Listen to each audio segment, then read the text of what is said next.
Hey, gang. Hello, hello. Here comes your Saturday poll question at Smerconish.com. But first, how could I not buy the New York Post today? I knew they were going to do something with that meeting that took place yesterday between President Trump and Mayor-elect Mamdani. I love you, Mommy, as in Mamdani. There it is. Or better yet, I like this. This is what I went with at Smerconish.com for our lead story today. Freaky Friday. Freaky Friday. Unbelievable. I mean, I was so, and I'm not disappointed in it. I'm not disappointed in the way it played out at all. It tethers beautifully with my commentary today on CNN, something that I workshopped yesterday on SiriusXM, and with a Thanksgiving theme. I'm not disappointed that there weren't fireworks. I love that they got along. I want to see more of that. But I was taken aback because I set up my day yesterday, post-radio and my prep for CNN, to be in a position to be able to monitor the Mamdani visit to the White House. And I was just really shocked. I was just really shocked that it turned out that way. But today's poll question, is there more that unites us than divides us? Is there more that unites us than divides us? And just, look at the two of these yesterday. I think that's a good argument as to, yes, there is more that unites us than divides us. I'll be really interested to see how this poll question plays out. Let me first thank my friends at Parks Casino. It's a big fall sports weekend, and you want to get in on all the action and live bet the weekend sports on the BetParks app and the Playgun Lake app, depending on where you are. Get some skin in the game. Have some fun, as I do each and every weekend watching these games. And just taking a look at what's going on today, a full card of college football, Penn State, an 8.5-point underdog hosting Nebraska. I remember my Uncle Butch loved Nebraska, was always betting Nebraska. I don't know why. He was like from the coal regions of Pennsylvania, but he loved Nebraska. Michigan favored at Maryland, Michigan State an underdog at Iowa. And then Sunday, Pittsburgh Pro Football is a road underdog at Chicago. I don't know the status of Aaron Rodgers for that game, but I have to say I have watched more Steeler football this year because of Rodgers than any that I can remember. Philly is a favorite at Dallas. Detroit, a home favorite, hosting New York. You can get in on all the action. There's a special deal for new users. You've got to be 21 and in Pennsylvania, New Jersey, Maryland, or Michigan. BetParks.com, PlayGunLake.com. Terms and conditions apply. Gambling problem, call 1-800-GAMBLER. Poll results from yesterday. I was really surprised in a good way by the number of votes. If Texas is halted from redistricting by the courts, should California also pause its redistricting effort? 36,209 voted. 56.72% said no. Go ahead and do it, California. I don't like it. I didn't want Texas redistricting mid-decade. That's not the way we do it.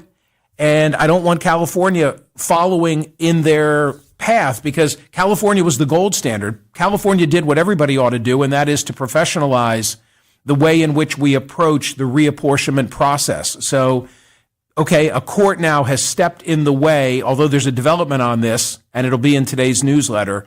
A three-judge panel has stepped in the way of Texas doing their mid-decade reapportionment. As we learned yesterday from Jed Rubenfeld from Yale, you can gerrymander for a political purpose, but not a racial purpose. And the issue, simply described, because it's a complicated case in Texas, is one of whether they were doing racial gerrymandering. Anyway, Justice Alito stepped in on behalf of the Supreme Court. This is going to get determined by the court ultimately. And so now it looks like the plan to stop Texas has been thwarted. Or said differently, game on again for Texas. In the end, probably Texas and California will redistrict mid-decade, and they will be awash, and it'll be a shame. All right, relative to today, today's poll question, as I said, is one of, is there more that unites us than divides us?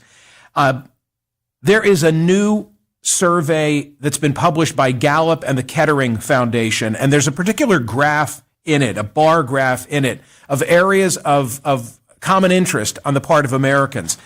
My version, I'm holding it like, it looks like this, but we'll put it up on the screen so that you can see it more clearly. So or not so clearly.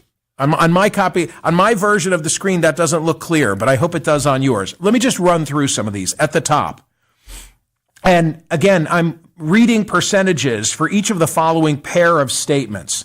And you're supposed to indicate which comes closer to your view, even if neither is exactly right. Number one, political leaders should compromise with the other party to get things done, even if they don't like some parts of the compromise. 80% say we want compromise. What are the 18% agreeing to? And there's a missing 2% who I guess couldn't decide.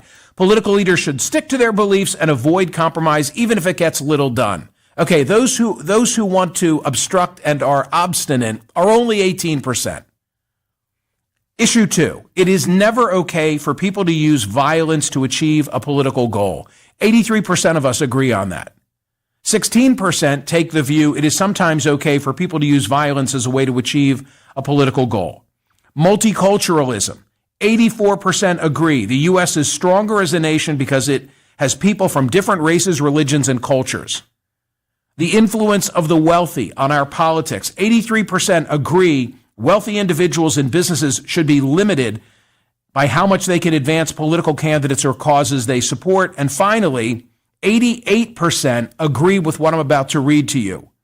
There are facts, and then there are opinions. 88% agree, 10% say facts are just opinions and points of view.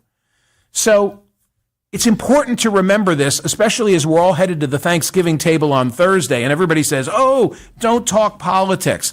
I mentioned yesterday on radio that I did a rudimentary search of, I think I put in how to avoid politics at Thanksgiving or Thanksgiving and politics, something like that. And I got a whole slew of headlines and stories that said, don't do it. Here are the rules. This is the way that you've got to approach your Thanksgiving table. Let me just give you a couple of these because I think you'll find it of interest. Sorry, gang. I'm live. I'm doing it live. Yeah, here it is. Right. This is advice that I actually read in serious publications offered by psychologists and other so-called experts on how to approach the Thanksgiving table in a polarized environment. One, you're supposed to set the rules in advance and let everybody know what the rules are. Like, what are the rules? We're about to sit down. We're about to break bread. What are the rules about discussion of politics? 2, avoid controversial subjects entirely. 3, listen with your heart, not your head. And then there was this, walk calmly out of the room when politics is discussed. I think that's all predicated on the view that we're so divided. We're so divided. If we bring these things up, somebody's going to lose their cool. I argue instead, there's far more that unites us. That's today's poll question. And I'm arming you with the data. I'm going to publish this in my newsletter. I'll probably do it on Monday. I'm going to publish this list on Monday, the data results, so that you could have it in your pocket if you want. And if things start to go awry, you're like, you know what? It's so great that we're all here together today. And here's something to keep in mind. There's more that unites us than divides us. And then hit them with we agree on compromise, we agree on not wanting violence, we agree on the value of multiculturalism, we agree on the need to limit the influence of money in politics, and we agree there's a sharp division between opinion and fact.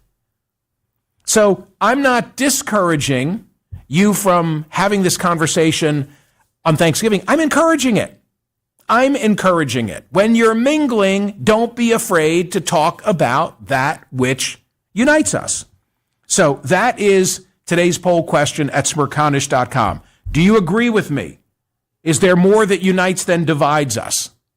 And then one other thing I want to call your attention to, because Susie Welch is going to be on my CNN program today, and Susie Welch wrote for the Wall Street Journal, for Americans, family comes first.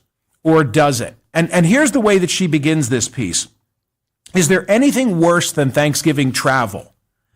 Yet next week, some 80 million of us will brave trains, planes, and automobiles to get home because family comes first.